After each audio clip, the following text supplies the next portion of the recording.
Hi, I'm Chris. And I'm Annalyn, and we are the Wilsons on Wheels. We traded a life in the suburbs for a life on the road in our travel trailer with our 2 kids. And now we are finally ready to hit the road on our maiden voyage. Let's go.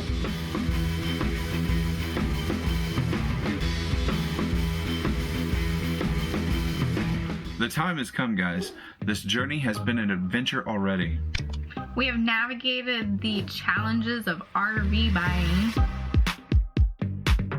And we managed to find one that I can fit in, so we bought it.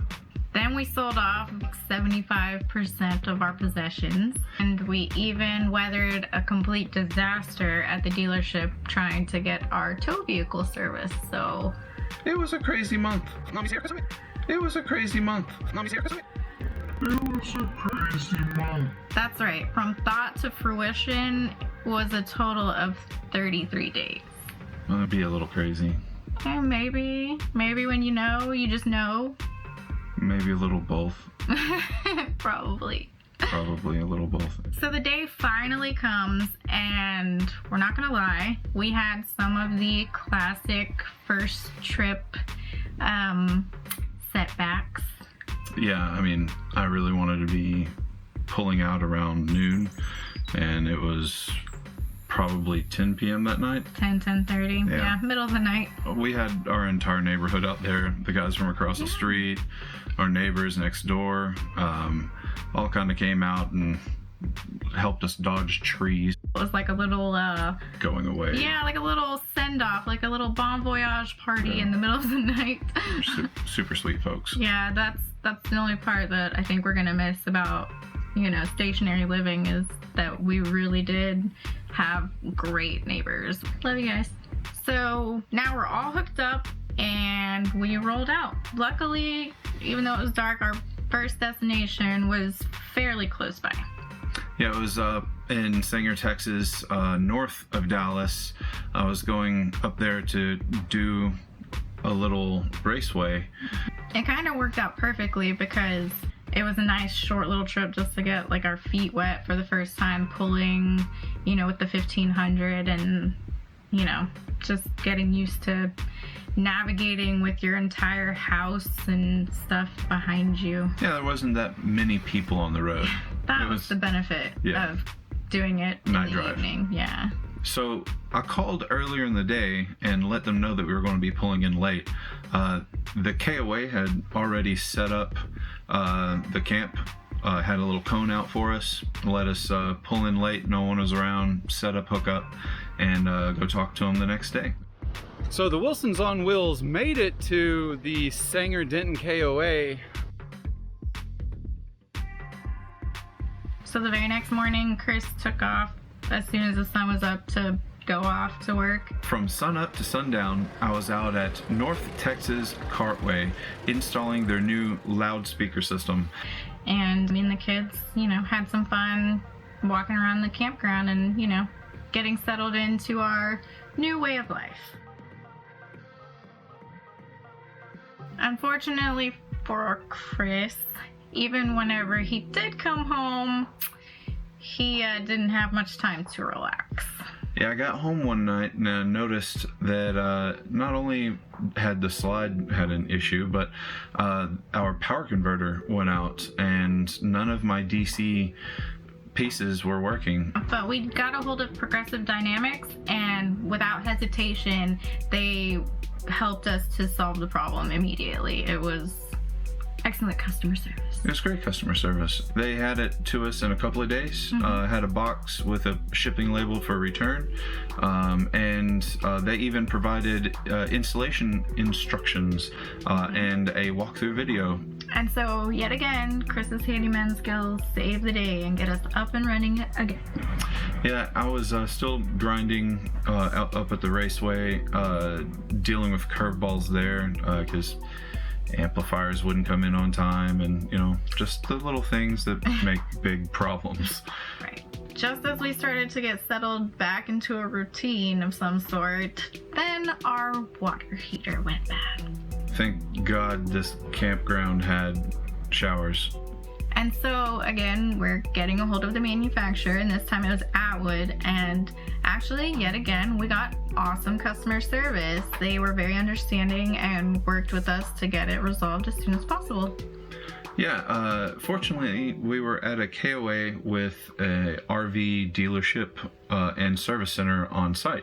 And so we worked with them with getting this new control board for the hot water heater, and Atwood just reimbursed us for the money spent there at the service department. I replaced it myself again with great installation manuals, and and it started working right away. So yet another evening spent doing another repair on the trailer. Really, I think where we're going with this is welcome to RV life. Yeah, we got a crash course. Yeah, right off and the just bat. right in a couple of days. We didn't really understand how many things it would be, from the hot water heater to the power converter to the small leak under the sink that one morning walked out, and it was a couple of days into the KOA, I think. Just walked right out and the water was going right across the floor, and we had to deal with that. And so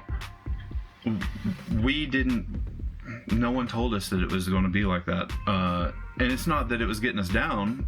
We were still having a great time. No regrets. But wow. Yeah, every RVer goes through these things. Everyone's journey is different. Everyone's different, but from everyone that I've talked to, everyone has these problems. Just not everyone talks about them. Yes. So we're still having a great time. Oh yeah. There's just a few things to fix from time to time. Yeah, you have to be very vigilant, is what it is. Turn your water off whenever you're not around, that kind of thing. The rest of the week was also eventful, from unexpected family visits to our son locking us out of our bathroom to spending the entirety of our stay at our first campground just ever so slightly off level. Yeah, it was fast in. It was dark.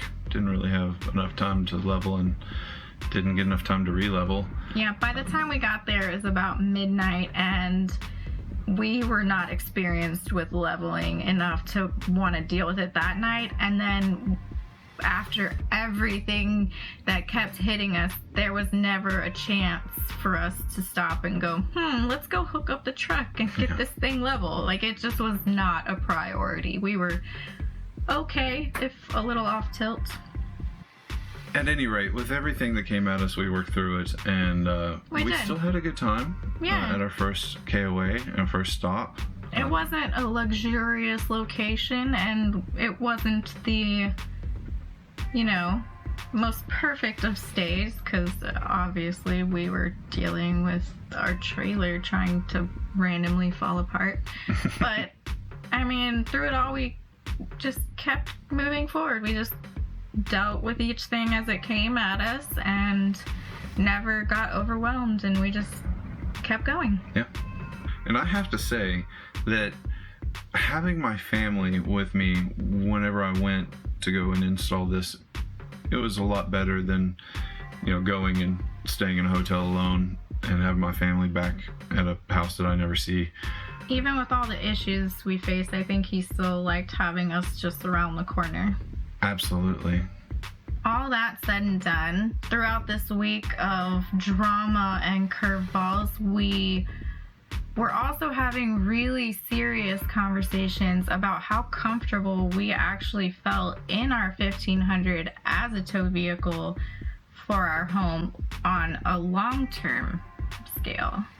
Yeah, whenever we got the airbags put on and the leveler, it made it ride right, but pulling it after it had been damaged by Dodge and getting it up towards North Texas, I noticed that it just didn't have enough weight to be able to pull around big semis or get have semis go past us. It just didn't have the stopping power that it really needed to have.